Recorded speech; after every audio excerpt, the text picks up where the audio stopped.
Então a gente vai agora para entender cada um dos elementos que estão sendo esperados da gente da proposta. O mantra que eu sempre vou repetir com vocês dos 5 elementos sempre vai ser agente, ação, meio, detalhamento e finalidade. 5 elementos, cada elemento vale 40 pontos. Toda vez que a gente deixa de apresentar um desses elementos, a nota vai descendo 40 pontos. Então, entendemos agora quais que são os elementos base para a nossa proposta ser aceita como uma proposta válida, isso é, ela tem que responder ao tema e ela tem que respeitar os direitos humanos. Uma vez que uma proposta tem essas duas características, uma vez que não respondeu ao argumentado, é um problema, mas não é um problema que vai descontar da gente necessariamente dar 5, é mais uma questão de projeto de texto. A gente vai entender agora cada um dos elementos.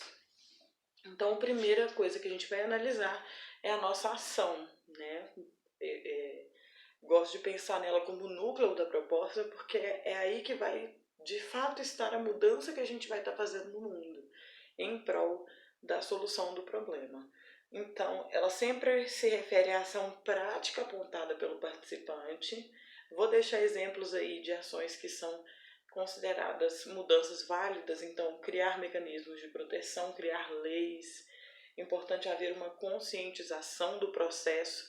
Então, até então, conscientização é aceito como um elemento válido. Recomendo que você sempre especifique qual que é o tipo de conscientização que está sendo feita, né? Então, relacionada a qual problema que as pessoas têm que ser informadas. A conscientização está muito a ver com informação sobre o assunto. Então a gente tem que deixar claro por que as pessoas serem informadas sobre um assunto vai afetar nesse problema. Só para a gente não deixar a conscientização como uma proposta, uma palavra solta, né? Tome muito cuidado com isso. É importante do usuário estar informado sobre senso crítico. Então, vocês veem que não é sobre só o usuário se informar, o usuário estar informado necessariamente sobre senso crítico. Alguns exemplos de ações nulas a gente vai ver que são mudanças sugeridas que elas são vagas demais para serem consideradas mudanças. Então, obstáculos devem ser superados. Obstáculos pode ser literalmente qualquer problema relacionado ao tema, né? Medidas são necessárias, outra questão pode ser absolutamente qualquer coisa. Uma medida pode ser desde uma alteração de uma lei, pode ser desde uma conscientização sobre um processo, pode ser desde a gente pensar, por exemplo, sobre um problema que ele vai ser resolvido entre a sociedade, então desde mais comunicação. Então, evitem usar termos que eles podem se encaixar em muitos elementos. Tome uma medida também, né? Um sinônimo para problemática, isso pode significar muitas coisas. O outro elemento que a gente vai trabalhar obrigatoriamente é o agente. O agente ele precisa ser o ator social da questão, então é necessário que eu aborde esses dois problemas, esses dois elementos centrais, tanto a ação como o agente, porque é tão importante que a gente saiba quem que é responsável por aquela questão, quanto a gente saber o que vai ser feito, né? Qual que é a questão, qual que é a mudança que vai ser feita. Então, o participante precisa considerar o problema abordado pelo tema, a ação apresentada e entender os atores sociais responsáveis por essa ação. É muito importante que a ação responda a um ator responsável por ela. No vídeo que eu até fiz para vocês sobre a minha redação do ano de 2019, que era sobre a democratização do cinema, uma das problemáticas que eu passo na proposta de intervenção, e é por isso que eu fico com 160 redondo, os dois corretores, então, concordaram que a minha proposta ela tinha ausência de um elemento, não é que necessariamente aquele elemento não estava lá, mas era difícil de ser considerado uma vez que eu tinha selecionado para um agente social, um ator social na sociedade, social na sociedade, eu selecionado que um agente fizesse uma ação que não era da alçada dele, que é quando eu peço para o Ministério da Cultura, inclusive, né?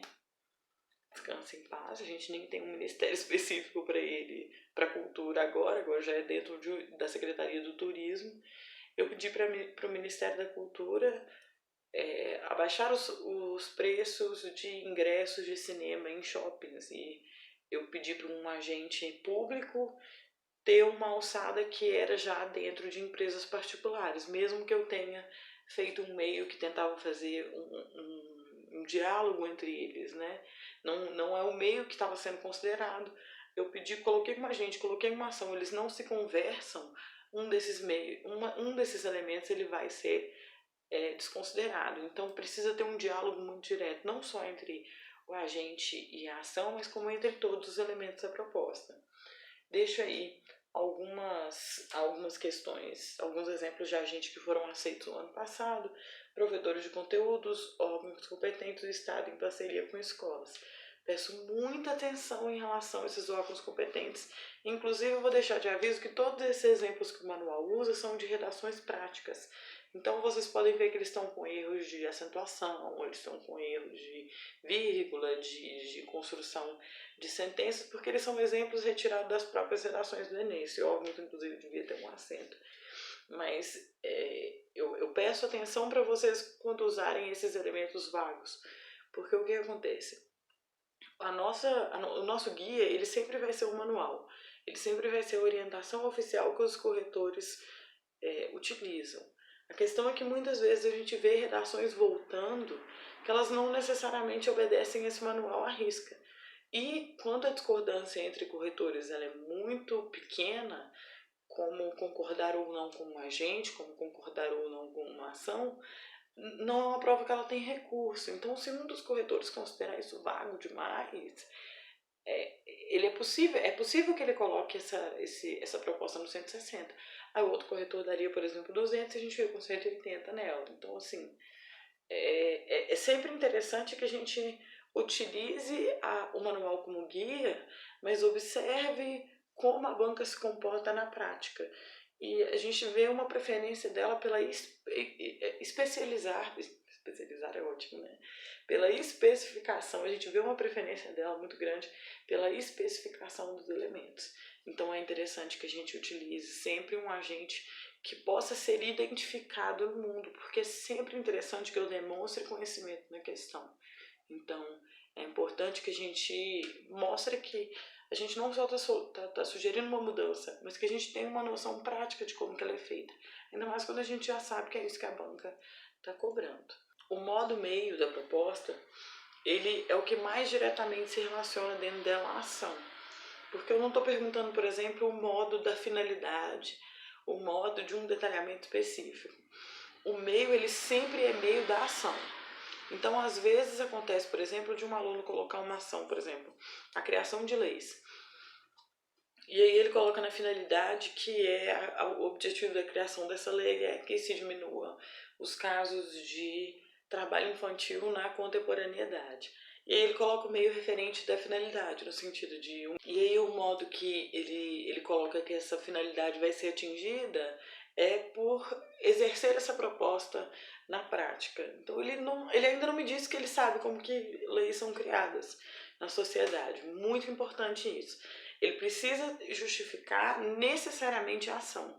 É por isso que antes de pensar numa ação, a gente tem que pensar no nosso meio. Então, eu não sugiro ações que eu não tenho a menor ideia de como que elas são feitas.